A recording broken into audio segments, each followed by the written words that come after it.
Maka siapa yang bertanggung jawab di situ? Yang membuat perjanjian itu siapa? Presiden Jokowi pada saat itu. Maka layak diancam dalam saya hukum interupsi makar. kalau itu. Saya Itu interupsi. dia makar. Anda nggak punya data. Loh, kok Anda bukan- nggak punya data. Itu bukan- Tadi saya udah jelaskan. Kontrak Anda diteken bicara. tanggal 3 Oktober 2013. Presidennya siapa? Publik harus tahu. Jadi dia opini ini zaman ketika SBY saat nggak punya data dia. Ini bukan bukan kita kita yang tapi teken. tidak paham apa Presiden yang dia bahas. SBY. Presiden Presiden SBY SBY memutuskan teken 3 Oktober 2013. Mantan Menteri Pak Joko Widodo, Pak Luhut menyatakan, aku yang beri izin waktu itu. Aku yang beri izin untuk khusus investor. Karena mereka tuh berinvestasi di Indonesia itu sangatlah banyak. Yang meresmikan Jokowi.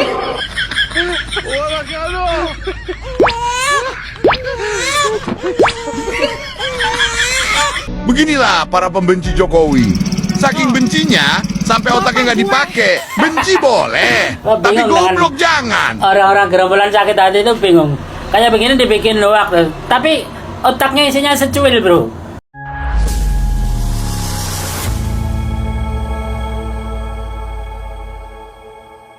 Assalamualaikum warahmatullahi wabarakatuh, saudara-saudaraku sebangsa dan setanah air.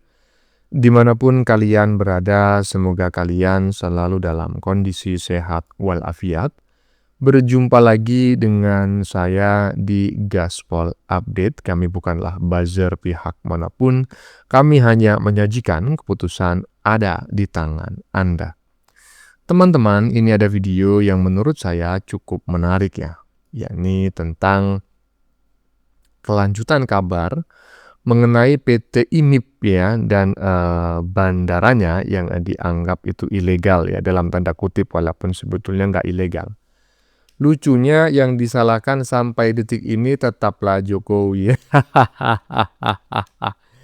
Bahkan dengan terang-terangan mantan kader Partai Biru yang saat ini merapat ke Merah menyebut bahwa Jokowi adalah pihak yang harus bertanggung jawab karena Jokowi lah yang membuat kerjasama tersebut. Kelihatan koplaknya ya. Iyalah. Lah kok malah Jokowi yang disalahkan? Kan yang tanda tangan si BY. Kalau sudah ditandatangani oleh kepala negara, oleh kepala pemerintahan, ya mau tidak mau, ya kan? Pemerintahan selanjutnya, ya harus melanjutkan.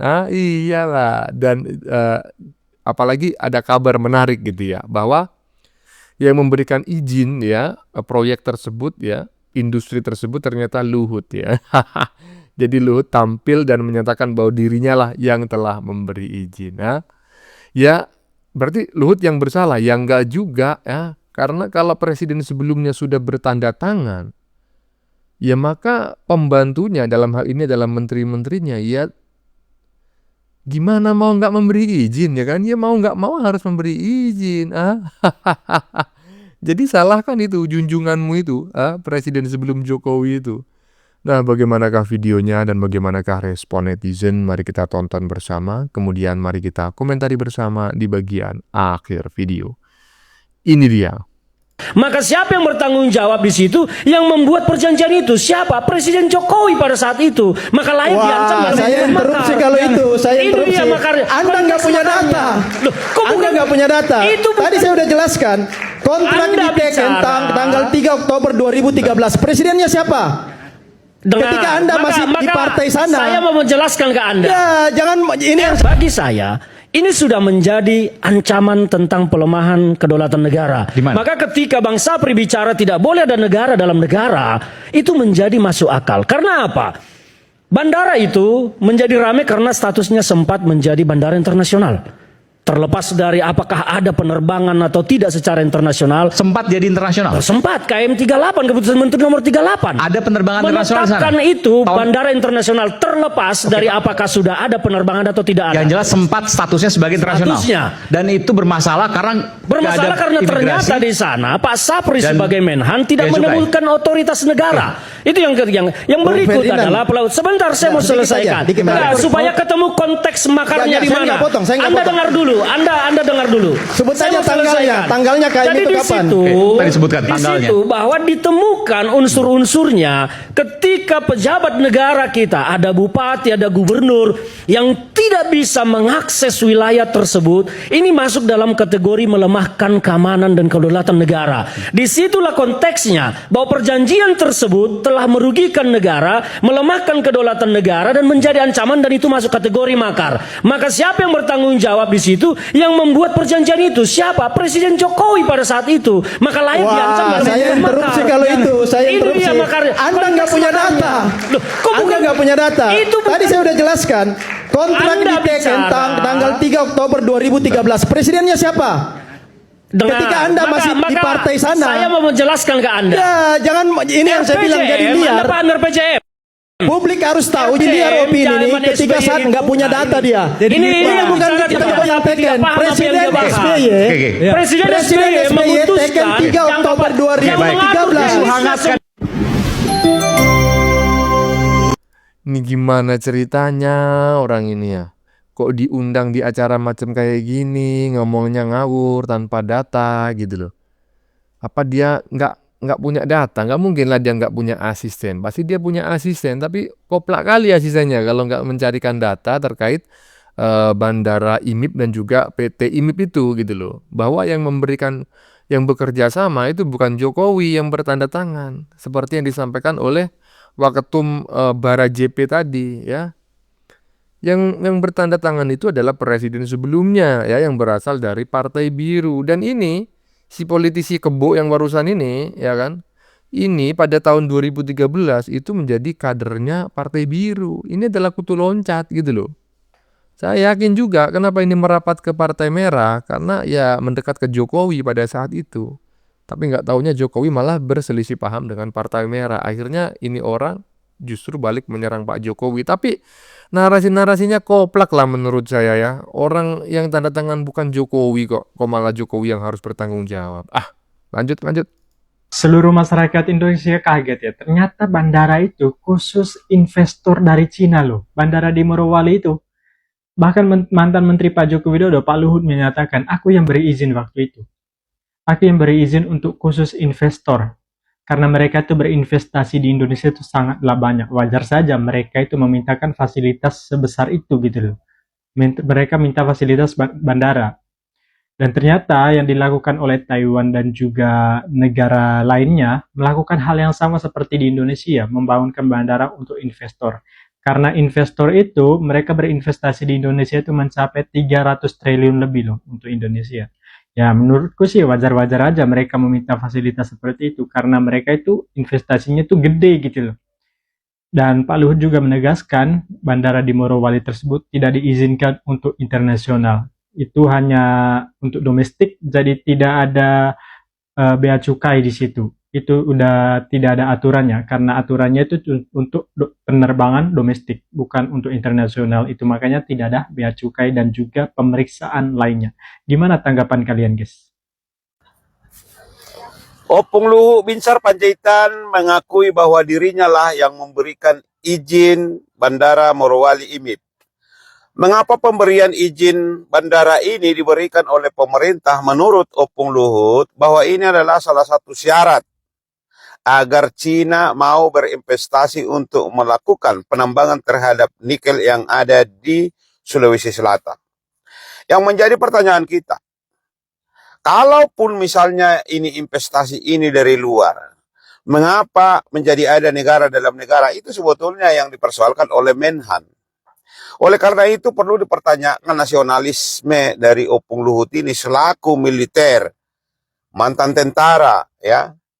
Apa yang membedakan jiwa korsa Opung ini dengan jiwa korsa daripada Menhan kita ini? Yang kedua begini, apakah hanya Cina yang bisa melakukan penambangan atau operasional terhadap tambang nikel ini? Apa tidak ada modal dalam negeri? Lalu kemudian tenaga ahlinya dihadirkan dari negara lain? Menurut saya kan tinggal metode kerjasama ini sepanjang ini dilakukan untuk kepentingan negara dan kepentingan bangsa, kepentingan rakyat. Yang menjadi persoalan kan selama ini Pejabat-pejabat kita ini selalu individualistik, selalu memikirkan dirinya sendiri, tak pernah serius memikirkan rakyat. Kalau kami berteriak bukan karena kami benci dengan pejabat, tetapi karena kami ingin bagaimana negara ini dikelola dengan baik. Bagaimana rakyat kita ini bisa sejahtera. Itu aja sebetulnya keinginan dari rakyat. Nah, begitu banyak sumber daya alam kita yang dikuras, dibawa, lari ke negara lain. Sebagaimana pernah dilansir oleh Presiden Prabowo bahwa data yang dia peroleh dari Cina tentang import nikel berbeda dengan data yang dimiliki oleh Indonesia. Artinya ketika misalnya data yang dari Indonesia itu 1 ton yang dikirim, di Cina malah 10 ton. Pertanyaannya selisihnya itu siapa yang menikmati gitu loh. Pajak dari situ ke kantong siapa? Artinya kalau juga pejabat kita harus memanipulasi segalanya, lantas apa yang bisa diharapkan oleh rakyat?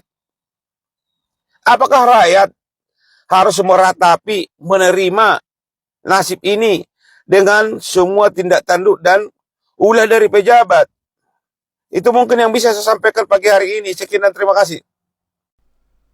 Ya, udah jelas ya bahwa yang memberikan izin itu adalah Luhut Binsar Panjaitan. Ya, tetapi juga Luhut nggak bisa disalahkan.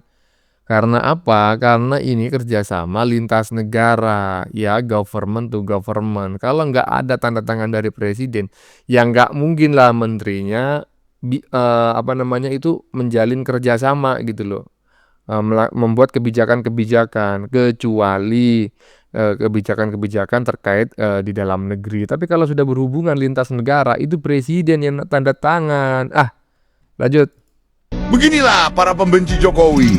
Saking bencinya sampai otaknya nggak dipakai. Benci boleh, tapi goblok jangan. Orang-orang gerombolan sakit hati itu bingung. Kayak begini dibikin loak, tapi otaknya isinya secuil, bro. Coba bayangkan nih, Pak Jokowi itu datang ke situ itu bukan ke, tapi Pak Jokowi itu datang ke situ itu ke Politeknik PTMIP, bro. Politeknik itu apa sih, bro? Saya pengen nanya. Itu tempat pelatihan teknik, bro. Jadi kayak zaman dulu itu ada LPKT, lembaga pelatihan kayak gitu. Ini politeknik yang diadakan oleh PT tersebut itu loh. Gak ada hubungannya sama bandara, tapi begini dipaksa dihubung-hubungan seolah-olah Pak Jokowi itu datang ke situ.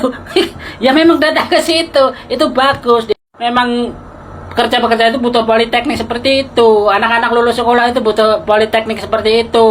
Tapi kayak ini digoreng-goreng gitu. Gimana nih?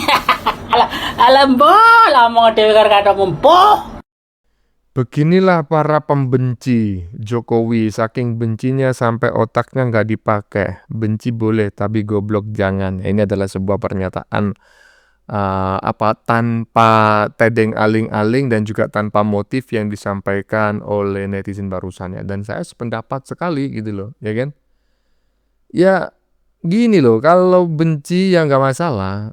Orang benci itu nggak bisa dipaksa, ya. Orang suka itu juga nggak bisa dilarang, kan seperti itu. Tapi jangan sampailah karena kebencian kita kepada seseorang kemudian kita terlihat dungu. Benci ya benci, tapi jangan sampai kebencian kita kepada seseorang justru menyebabkan kita terlihat dungu. Paham kalian? Paham? Benci ya benci aja, jangan sampai dungu ya. Lanjut. Setelah beberapa hari yang lalu, Menteri Pertahanan Jenderal Sapri Samsudin mengatakan dia kaget. Walaupun saya juga heran kalau Sapri Samsudin bilang kaget. Ada bandara sudah 5 tahun itu aneh bin ajaib. Tapi bukan di situ yang saya katakan. Yang meresmikan Jokowi.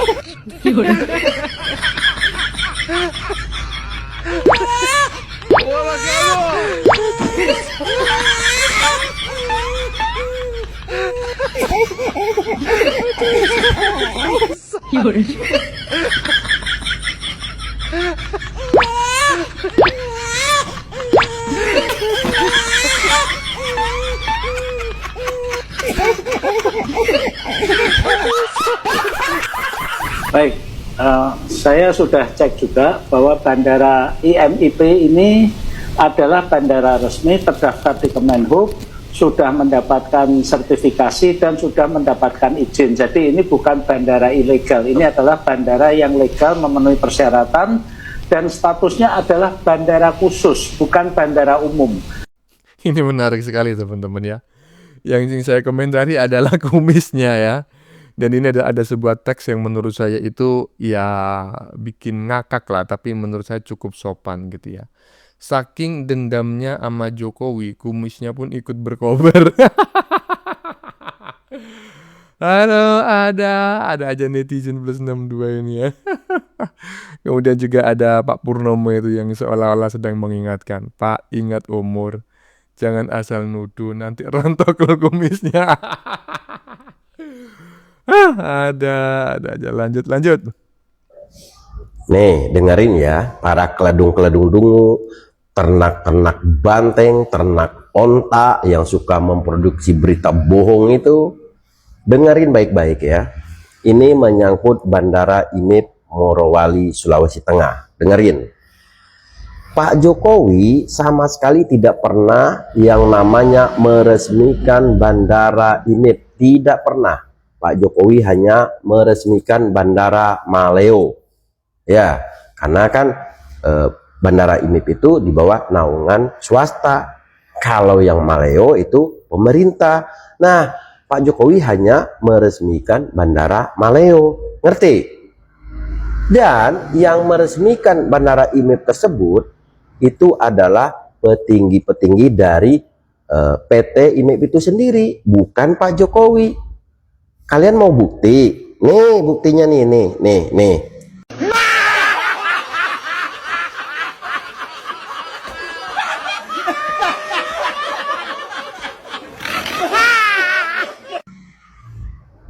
Tuh. Udah paham? Masih mau menggoreng? Itu sudah jelas itu petinggi-petinggi PT IMIP itu yang meresmikan, bukan Pak Jokowi. Ini masih aja menggoreng-goreng ya kan, seakan-akan Pak Jokowi yang meresmikan Bandara IMIP tersebut. Astagfirullah, ini kalian para keledung-keledung dungu. Dan mau bukti lagi nih, saya akan beberkan lagi buktinya. Ini ada pernyataan dari pakar politik yang kredibel yang bernama Yunarto Wijaya atau yang akrab dipanggil dengan Mas Toto. Beliau juga mengatakan khusus untuk bandara ini Pak Jokowi itu adalah korban berita bohong atau hoax. Itu sudah jelas itu. Mas Toto mengatakan hal itu. Nih pernyataan Mas Toto nih. Tapi saya nonton sendiri videonya dan saya harus katakan memang Pak Jokowi dalam konteks ini korban hoax. Karena videonya mengatakan bahwa Pak Jokowi meresmikan Bandara IMIP. Padahal kan tinggal di browsing 23 Desember 2018 memang Pak Jokowi meresmikan Bandara Maleo yang sama-sama ada di Morowali. Tapi memang itu menurut saya kita harus clearkan dulu. Bahwa Pak Jokowi meresmikan kawasan IMIP itu iya di 2015. Dan itu yang tersebar videonya ya? Itu yang kemudian orang... Ada spanduknya bahwa Pak Jokowi datang ke kawasan industrial IMIP. Oh betul. Jadi dicampur adukan 3 info. Yang pertama Pak Jokowi meresmikan kawasan IMIP, itu 2015 betul. Pak Jokowi juga memang meresmikan yang namanya Bandara Maleo, itu 2018 betul. Tapi caption yang dibuat itu seakan-akan Pak Jokowi meresmikan bandara di IMIP. Itu clear. Jadi menurut saya yang harusnya berbenah adalah manajemen pemerintahan Pak Prabowo, baik koordinasi antar menteri ataupun bahkan koordinasi di dalam kementerian teknis yang bersangkutan sehingga kemudian tidak terkena dampaknya kemana-mana dan jadinya jadi bola liar. Ya paling baik adalah konferensi pers antara Kementerian Pertahanan dengan Kementerian Perhubungan. Jangan sampai kelihatan wibawa bukan pemerintahan, bahkan Presiden Prabowo itu menjadi jelek karena ada seakan-akan perbedaan sikap antar dua kementerian, bahkan antara menteri dengan wakil menteri. Itu catatan khusus. Jadi sorry, dalam konteks ini saya kasihan dengan Pak Jokowi, nggak ada kaitannya dan ke bawah-bawah. Ini benar-benar hoax kalau menurut saya. Tuh, udah paham belum Drun? Masih mau ngegoreng? Hah? Aduh, kalian ini nggak puas-puas ya kalian ya untuk nyudutkan Pak Jokowi ya. Nggak puas-puas kalian. Mau kalian tuh apa sih? Gimana negara mau maju kalau pemikiran kalian kayak gini, ya kan? Sedikit-sedikit menyalahkan orang lain, sedikit-sedikit menyudutkan orang lain. Padahal itu sudah jelas-jelas itu berita bohong. Kadrun. Nah, tuh, ingat tuh katanya Bung James Willow. Itu jelas-jelas berita bohong ya. Jadi kita sebagai warga negara Indonesia yang hidup di era saat ini, ya cerdas-cerdas sikit lah ya. Jangan menganggap semua informasi yang kita terima itu benar. Beda lagi loh tahun 90-an. Tahun 90-an itu informasi sangat terbatas ya. Hanya radio dan televisi. Memang ada koran, tapi kan koran nggak sampai ke desa-desa. Yang bisa diakses masyarakat hingga ke desa di masa itu sebetulnya hanya radio. Televisi itu di satu kampung mungkin orang punya hanya 2-3 gitu aja, ya kan? Nah mungkin di masa itu wajarlah kalau kita itu sebagai warga negara itu bisa dipropaganda melalui sabotase informasi begitu ya. Propaganda lah semacam itu. Tapi saat ini, ketika semua orang punya HP dan bisa mengakses sumber informasi, ya masa sih berita bohong masih dipercaya? Lanjut. Orang yang mengatakan bandara itu ya resmikan sama Jokowi. Kamu tahu nggak yang buat bandara itu siapa? Iya, yang buat bandara itu siapa? Jokowi apa SBY? Ya. Itu dibangun dari 2007, ya. Diselesaikan nggak itu? Terus yang menyelesaikan siapa? Ya. Memang benar-benar kamu orang ini pada, ya. Semuanya Jokowi disalahin, semuanya Jokowi disalahin. Kalau takut, ya. Kalau junjungan kalian itu takut, ya. Takut reputasinya atau nanti di 2029 tuh takut kalah sama Jokowi sama Gibran ya. Bicaralah yang baik ya. Bikinlah narasi-narasi itu yang benar. Baru kalau kamu lawan Jokowi sama Gibran, orang yang jujur, orang yang mengalah, orang yang diam. Kamu lawan dengan cara yang fitnah memitnah, caci memaki ya. Itu tidak akan menang ya. Saya kasih bocoran ini ya. Kalau melawan Jokowi itu dilawan dengan kesabaran, dengan kebaikan, baru itu. Bukan pencitraan, bukan segala macam itu bukan. Pencitraan itu juga diwajibkan itu. Menurut saya itu diwajibkan pencitraan itu. Karena manusia tanpa pencitraan tidak ada harga diri ya. Tidak akan dipercaya orang. Itu loh. Ngerti nggak? Ini saya kasih tahu ini kalau nggak ngerti. Oh, itu loh. Ngerti nggak? Ini saya kasih tahu kalau nggak ngerti. Ya ngomong aja kalau nggak ngerti. Jangan pura-pura ngerti. Ya pura-pura ngerti tapi nggak ngerti. Malu-maluin aja. Bagaimana menurut kalian? Keputusan ada di tangan Anda. Silakan tulis di kolom komentar baik Anda yang setuju maupun yang tidak setuju dengan isi konten ini. Sebelumnya saya memohon maaf ya jika dalam penyajian konten ini ada kata-kata yang menyinggung, kurang tepat penggunaannya, atau ada data yang dianggap keliru atau salah. Saya memohon maaf yang sebesar-besarnya. Kita jumpa lagi di lain video. Salam NKRI.